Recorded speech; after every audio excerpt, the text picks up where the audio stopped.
ಇದು ಪ್ರಜಾಪ್ರಭುತ್ವ ವ್ಯವಸ್ಥೆ.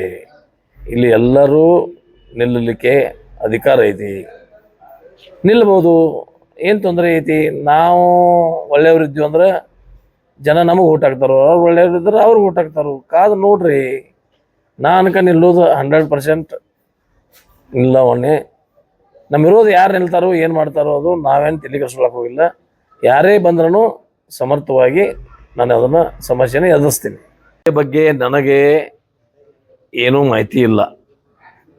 ಆದರೆ ನನ್ನ ಅನಿಸಿಕೆ, ನನ್ನ ವೈಯಕ್ತಿಕ ಅನಿಸಿಕೆ ಏನಪ್ಪ ಅಂದ್ರೆ, ಯಾರೋ ದುಷ್ಕರ್ಮಿಗಳು ಇದು ಒಂದು ಕರ್ತವ್ಯಲ್ಲಿ ಮಾಡಿ ಅದನ್ನು ಬಿಂಬಿಸಿ ಆ ಒಂದು ದೇವಸ್ಥಾನದ ಅಲ್ಲಿ ಕಪ್ಪಚುತ್ತಿ ಹಟ್ಟಬೇಕನ್ನುವಂಥದ್ದು ಒಂದು ದುಷ್ಟ ಶಕ್ತಿಗಳದ್ದು ಯಾವುದೋ ಒಂದು ಇರಬೇಕು ಅನ್ನೋಂಥದ್ದು ನನ್ನ ವೈಯಕ್ತಿಕ ವಿಚಾರ.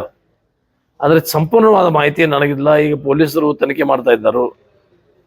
ಈಗ ಸರ್ಕಾರ ಅದ್ರ ಬಗ್ಗೆ ಹೆಚ್ಚಿಗೆ ಗಮನ ಕೊಟ್ಟು ಸತ್ಯಾಂಶವನ್ನು ಹೊರಗೆ ತರಬೇಕು ಅನ್ನೋಂಥ ಅದು ಸರ್ಕಾರ ಆದೇಶ ಮಾಡಿದೆ. ಕಾದು ನೋಡೋಣ ಏನಾದಿದೆ ಅನ್ನೋದು. ಊರಿನ ಪ್ರದೇಶ ಇರೋದ್ರಿಂದ ಮಾಹಿತಿ ಇಲ್ಲದೆ ಏನಾದರೂ ನಿಮಗೆ ನಾವು ಹೇಳೋದು ತಪ್ಪಾಗ್ತೈತಿ. ನನಗೆ ಮಾಹಿತಿ ಇಲ್ಲ ಏನು. ದ್ರಾಕ್ಷಿ ಬೆಳೆಯುವಂಥ ರೈತರಿದ್ದಾರೆ. ಪ್ರತಿ ಸಲ ದ್ರಾಕ್ಷಿ ಬಂದಾಗ ಏನಾದರೂ ಹಾನಿ ಆಗುವಂಥದ್ದು. ಹೋದ ಸಲ ಭಾಳ ಹಾನಿಯಾಗಿದೆ. ಅದು ಇನ್ಶೂರೆನ್ಸ್ ಮಾಡಿಸಿರ್ತಾರೆ ಎಲ್ಲ ರೈತರವರ. ಸರ್ಕಾರದವರು ಇಡೀ ರಾಜ್ಯದಲ್ಲಿ ಇನ್ನೂ ಇನ್ಶೂರೆನ್ಸದ ದುಡ್ಡನ್ನು ಬಿಡುಗಡೆ ಮಾಡಿಲ್ಲ. ಕೇವಲ 8-10 ದಿವಸದಲ್ಲಿ ಆ ದುಡ್ಡನ್ನು ಬಿಡುಗಡೆ ಮಾಡ್ತೀವಿ ಅಂತೇಳಿ ನಮ್ಮ ಅಧಿಕಾರಿಗಳ ಹೇಳಿದರು. ಬರ್ಬೋದು, ಒಂದು 15 ದಿವಸದಲ್ಲಿ ಆ ದುಡ್ಡು ಬಂದ ನಂತರ ಎಲ್ಲ ಯಾರ್ಯಾರ್ದು ನಮ್ಮ ದ್ರಾಕ್ಷಿ ಬೆಳೆಗಾರರ ಹಾನಿಯಾಗಿದೆ ಅವ್ರಿಗೆಲ್ಲರದ್ದು ದುಡ್ಡು ಕೊಡುವಂಥ ವ್ಯವಸ್ಥೆಯನ್ನು ಮಾಡ್ತೀವಿ.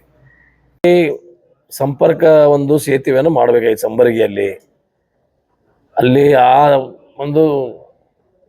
ಅಲ್ಲಿ ಅಗ್ರಾಣಿ ಹಳ್ಳಿದೆ. ಅಲ್ಲಿ ಹಳ್ಳಿದೆ.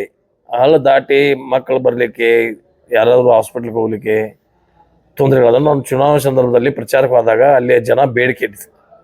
ಮತ್ತು ಅದು ಅವ್ರ ಬೇಡಿಕೆ ಯೋಗ್ಯನೂ ಐತಿ. ಭಾಳ ಸತ್ಯ ಘಟನೆಯಲ್ಲಿ ಜನ ಪಾಪ ಮೊನ್ನೆ ಒಂದು ಎತ್ತ ಮತ್ತೊಂದೆರಡು ಮಕ್ಕಳು ತೀರ್ಕೊಂಡ್ರಲ್ಲಿ ನೀರಾಗಿ ಮುಳುಗಿ. ಆ ಸೇತುವೆ ಮಾಡಲಿಕ್ಕೆ ಈಗಾಗಲೇ ನಾನು ನಮ್ಮ ಮೈನರ್ ಇರಿಗೇಷನ್ ಮಿನಿಸ್ಟರ್ಗೆ ಪತ್ರವನ್ನು ಕೊಟ್ಟಿದ್ದೀನಿ. 4 ಕೋಟಿ ರೂಪಾಯಿದ ಆ ಸೇತುವೆಗೆ ನಮ್ಗೆ ಅಪ್ರೂವಲ್ ಕೊಡ್ರಿ ಅಂತ ಕೇಳಿದಾಗ ಅರ್ಜೆಂಟಾಗಿ ನಾನು ಮಾಡಿಸ್ಕೊಡ್ತೇನೆ ಅಂತೇಳಿ ನಮ್ಮ ಮೈನರ್ ಇರಿಗೇಷನ್ ಮಿನಿಸ್ಟರ್ ಅವರು ಆಶ್ವಾಸನೆಯನ್ನು ಕೊಟ್ಟಿದ್ದಾರೆ. ಅದನ್ನು ನಿನ್ನೆ ಅಲ್ಲಿ ಬಹುಶಃ ಬೆಂಗಳೂರಿನಿಂದ ಒಂದು ಆದೇಶ ಬಂದಿರಬೇಕು. ನಮ್ಮ ಇಲ್ಲಿ AWಗೆ ಮೈನರ್ ಇರಿಗೇಷನ್ AWಗೆ ಬಂದಿರಬೇಕು. ಅವ್ರು ಹೋಗಿ ಅಲ್ಲಿ ಸ್ಥಳ ನೋಡ್ಲಿಕ್ಕೆ ಹೋದಾಗ ಇಲ್ಲಿ ನಮ್ಮ ತಕರಾರು ಐತ್ರಿ, ನಾವು ಕಟ್ಟೆ ಕೊಡೋದಲ್ಲ ಅಂತೇಳಿ ಕೆಲವು ಜನರ ತಕರಾರು ಇರೋದ್ರಿಂದ ನಾವೇನೂ ಮಾಡ್ಲಿಕ್ಕಾಗೋದಿಲ್ಲ. ಈಗ ಅವ್ರ ಊರಿನ ಜನರನ್ನು ಕೇಳಿದ್ದೀನಿ ನಾನು. ಅವ್ರು ಸಹಕಾರ ಕೊಟ್ಟರು ಅಂದ್ರೆ ಕಟ್ತೀವಿ, ಸಹಕಾರ ಕೊಡಲಿಲ್ಲ ಅಂದ್ರೆ ಅದನ್ನ ಮತ್ತೆ ಬೇರೆ ಕಡೆ ವರ್ಗ ಮಾಡಿ ಬೇರೆ ಕೆಲಸವನ್ನು ತಗೋತೀವಿ. ನಮ್ಮಲ್ಲಿ ಇಡೀ ರಾಜ್ಯದಲ್ಲಿ ಅದು KSRTC ಇರಲಿ, ವಾಯವ್ಯ ಕರ್ನಾಟಕ ರಸ್ತೆ ಸಾರಿಗೆ ಇರಲಿ, BBMP ಇರಲಿ ಅಥವಾ ಕಲ್ಯಾಣ ಕರ್ನಾಟಕ, ಇವೆಲ್ಲ ನಮ್ಮ ನಿಗಮಗಳು.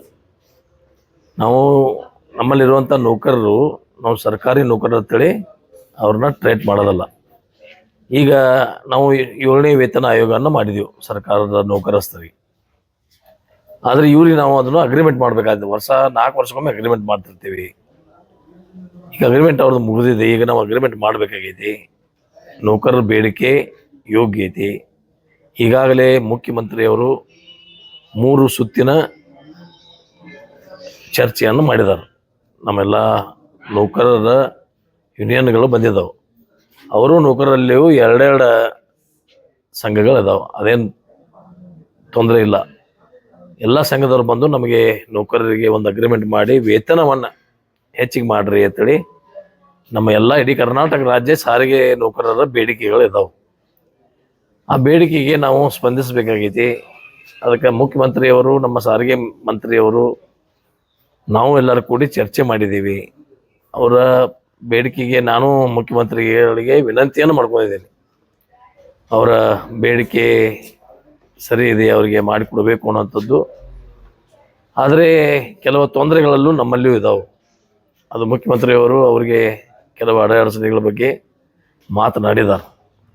ಈಗ ಒಂದು ಗಡುವನ್ನು ಕೊಟ್ಟಿದ್ದಾರೆ ನಮ್ಮ ನೌಕರರ. 5ನೇ ತಾರೀಕು ಒಳಗಾಗಿ ನಮ್ಮ ಸಮಸ್ಯೆಯನ್ನು ನೀವು ಬಗೆಹರಿಸದೇ ಆಗಿದ್ದರೆ ನಾವು ಸ್ಟ್ರೈಕ್ ಮೇಲೆ ಹೋಗ್ತೀವಿ, ಸತ್ಯಾಗ್ರಹ ಮಾಡ್ತೀವಿ ಅಂತ ಹೇಳಿದ್ದಾರೆ.